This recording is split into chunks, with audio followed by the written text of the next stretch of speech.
Entreprises privées, services publics d'emploi et de formation se sont donné rendez-vous à la mairie de Yopougon pour cette première étape des journées d'information dénommée les rendez-vous de l'emploi. J'ai vu l'information sur Facebook et ça m'intéressait parce que c'est une offre. C'est très important pour nous les jeunes. Donc c'est la raison pour laquelle je suis là aujourd'hui.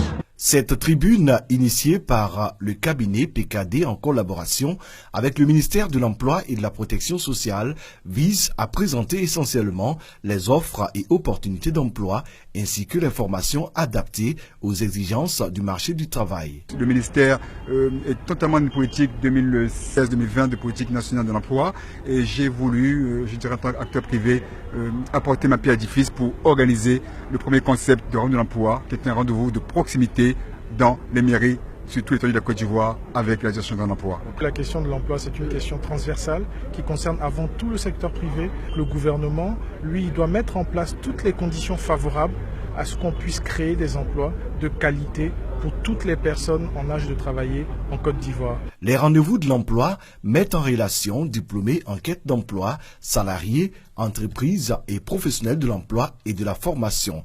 Ces rencontres d'information auprès des populations vont s'étendre aux autres communes du district d'Abidjan et à l'intérieur du pays. Les actualités sur l'accès au traitement du VIH-Sida.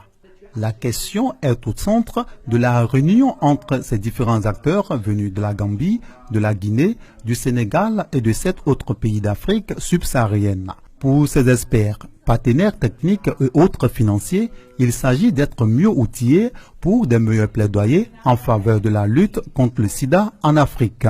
Il faut permettre aux populations d'accéder au dépistage. Et une fois qu'elles sont dépistées, il faut pouvoir faire en sorte qu'elles puissent être mises sous traitement.